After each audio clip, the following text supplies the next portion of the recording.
Nice to meet you. Yours is 20 years old.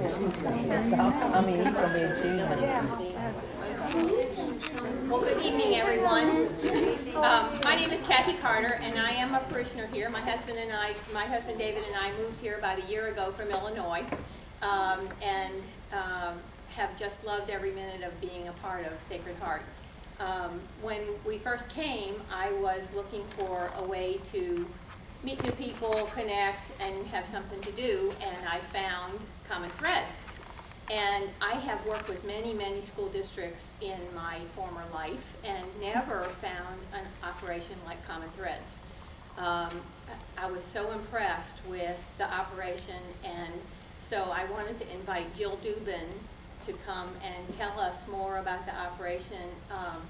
I really was just sorting, lifting, loading, and doing some of that kind of stuff, but Jill really has worked with so many families and helped so many people that she can really give you a very good idea of what the effort of Common Threads means to families here in the area. So, Jill Duban.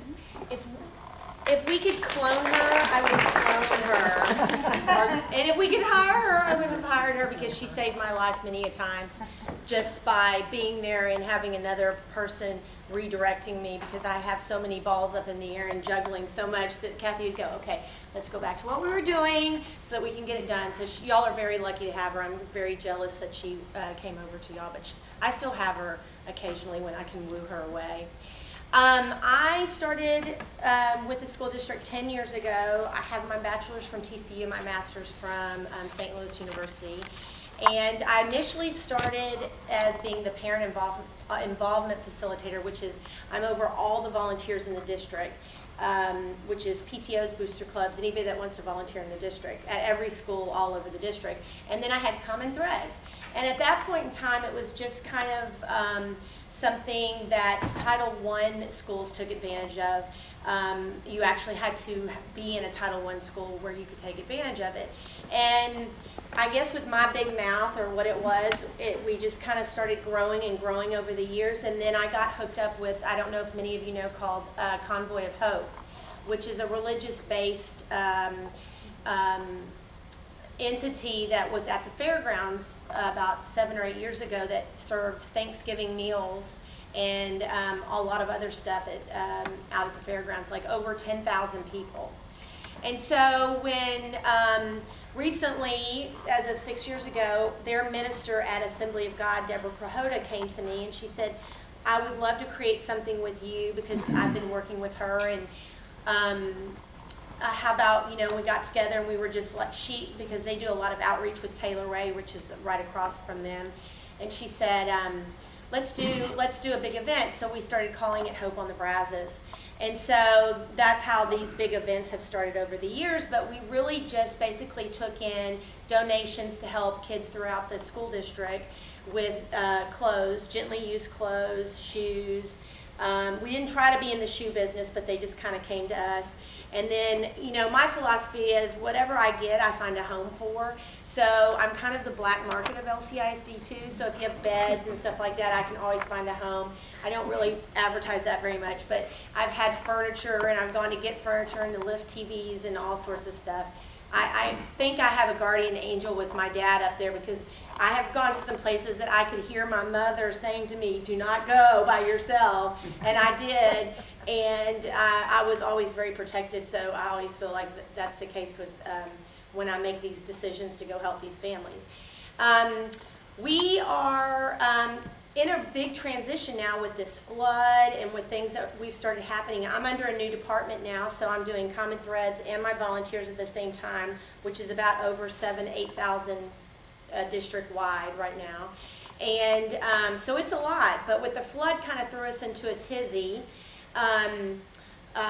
recently with all this, so we're transitioning right now from having linens and basically Bed Bath & Beyond and Baby over at Common Threads to doing what we do best, which is helping our kids get ready for school.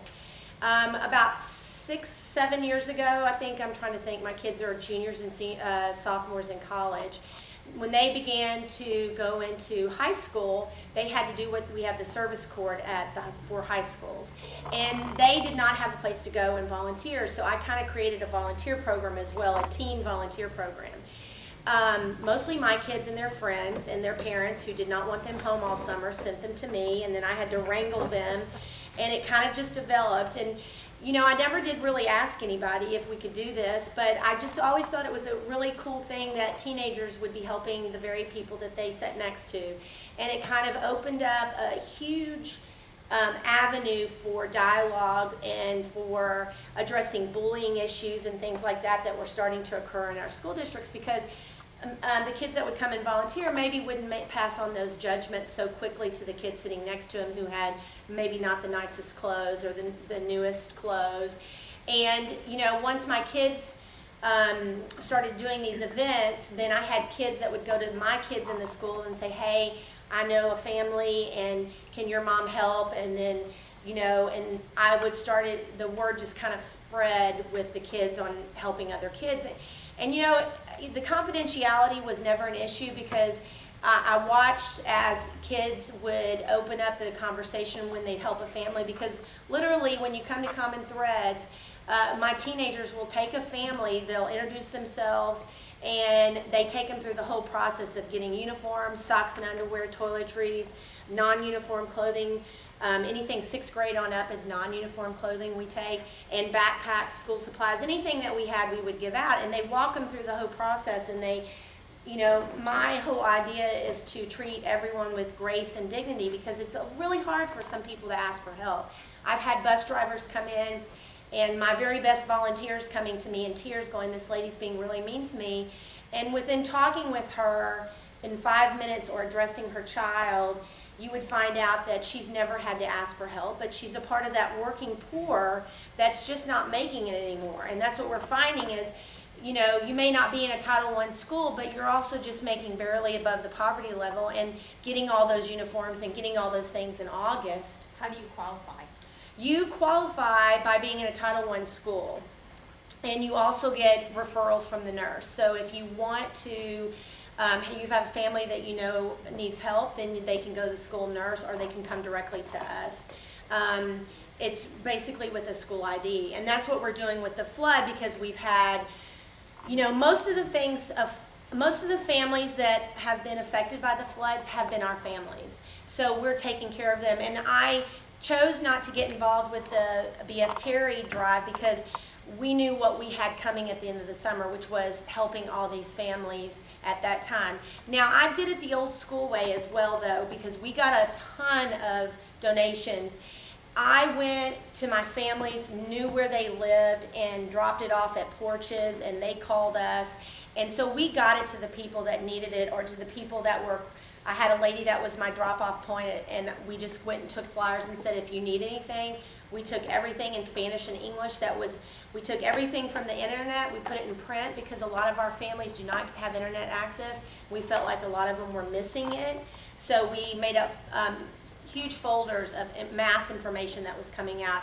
I attended a lot of the OEM meetings, the Office of Emergency Management, to acquaint myself with all the procedure. I kind of have a background in that because I was helped with Hurricane Katrina in Atlanta when I was living there, and was a volunteer for the Red Cross, so I kind of knew what was going to happen with FEMA. And but this was there's a lot of the population didn't ask for help, and so we were really trying to push, you got to register with FEMA. This has nothing to do with immigration. This has nothing to do with any of that. We just need the numbers in order to get the declaration from the federal government, which we eventually got. But it's a very long and arduous process, and it's very confusing when it's not your native language. And so that has been my primary goal, is to communicate to people who have lost everything, you know, what you do. Well, unfortunately, my big thing that I saw this year with all of this was we have no housing, none. We had, I think, 48 apartments and 10 houses during all this. We have no Section 8 housing. It's a 3-year waiting list. And so a lot of the families across the river here, just right here, they got yellow slips or pink slips that said you cannot rebuild, or redo your trailer if you have one, unless you raise it 18 inches. That's a lot, and it's a lot of money, and their landlords were not helping them. We have lost a lot of the families in the areas that were affected because they had no place to go. We had many that we helped from the Red Cross. We worked in conjunction with them because we were 2 blocks over, so it was a great resource for them to come over since we had everything. It worked really well. And at Jackson Elementary, we took a lot of our supplies and took it to the river because those people could not get to us. So we took a lot to the school and had a makeshift Common Threads there with diapers and formula and anything that they would need. And then when that kind of people stopped coming, we went and picked it up and brought it back and started preparing for this big event. Someone asked me today, do we think we're going to have a lot of people? Last year we had about 3,000 people come. We helped about over 1,200 kids in about 5 hours at Hope on the Brazos. This year we're having it July 30th. If anybody wants to volunteer, the 29th at 6:30 at Common Threads, we're going to have a volunteer meeting. If you want to come and lend a hand that day. It's really hot, but a lot of it is in air conditioning. But we have people lining up at 5 o'clock in the morning to come get their stuff. We're doing a mass marketing, so to speak. We've done call-outs in the school district. Our principals are literally calling each family personally to see who was affected and to see how they can help and to let them know. We have a thing called the McKinney-Vento Act, which is our homeless act. And a part of that is that if a family moves to Katy or Cypress or wherever they go, but they want to attend a school here, back to their home school, we have to provide transportation for that.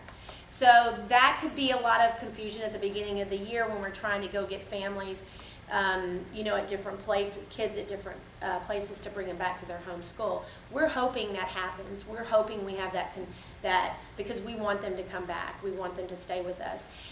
We only have 2 shelters in this area. One is Fort Bend Family Promise, and one is Star of Hope, which is in downtown Houston.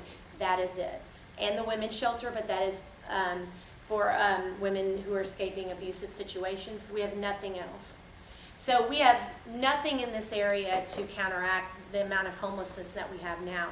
At the end of the school year, we had 339 homeless kids.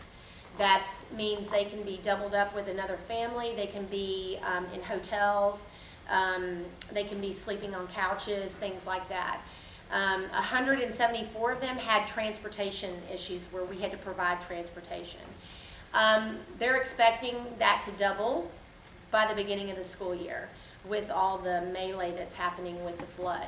So I think we're in for a tough year. I think we're in for a year that I had to get out of my house because I didn't know whether I was going to be trapped on my street, and I knew that our families that were going to be here. So I had to leave my house, and so I went and had to decide what I was leaving and what I was going to just give it to God and kind of say, okay, I'm okay to lose it. And it's files and pictures and things like that. I had to put up to the next story and stay with my mom for 2 weeks with 3 dogs. She was loving that. I had to power wash her garage, if that says anything, towards the end, because everything was muddy with my dogs. But I knew a smidge of what it felt like to have to make all those decisions in a short amount of time. I can't imagine what these families are feeling, having to leave everything. I've gone to all the town hall meetings. It's very confusing. We're trying to help. I have families that we've been helping over by Jackson, and having FEMA and the city come and give inspections has been horrendous. It's been an awful process, and I don't have any. I'm very honest, and I will tell you, just don't know how these families are going to come back from this because it's just too hard. You can get money, but then if you had insurance, then you have restoration to deal with, and they're not always the nicest people. But with FEMA and speaking a second language and not being scared to even ask to how you do it, I just think people are going to leave because they just don't know what they're going to do. Part of also our new process at Common Threads is we have all the social workers now that are going to be in my building. So one of them is our homeless liaison. She just came on board in January. Her name is Kelly Kipping. So she's going to be in charge of all the homeless, and she also runs ASAP, which is our pregnant teen program. She Twice a year, the girls who have had babies or who are in the school can come and shop with points that they earn throughout the year for going to school, staying to school, you know, all sorts of ways they can earn points, and they get to come and buy diapers, come and get diapers and baby things. So if you know of that, I also take those donations as well. So we take any baby items. We do not take cribs because of the issues with recalls, but we take everything else, diapers, wipes, everything. And then she'll be doing the homeless, which will be a lot better system, because in previous years we didn't have a connection.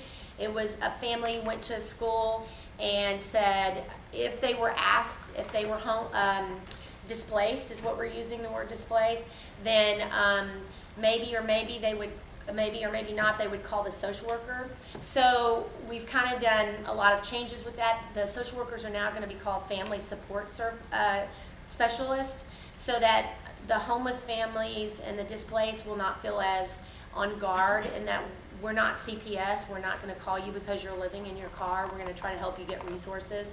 So we're hoping that Common Threads will not only be the Common Threads part, but will also become a family resource center for our area, where it will be a one-stop shop. You can come talk to a social worker, you can come talk to the homeless, you can come get your clothes, we can get you to Helping Hands, you know, we can get you in touch with all the any of the services that are in our area.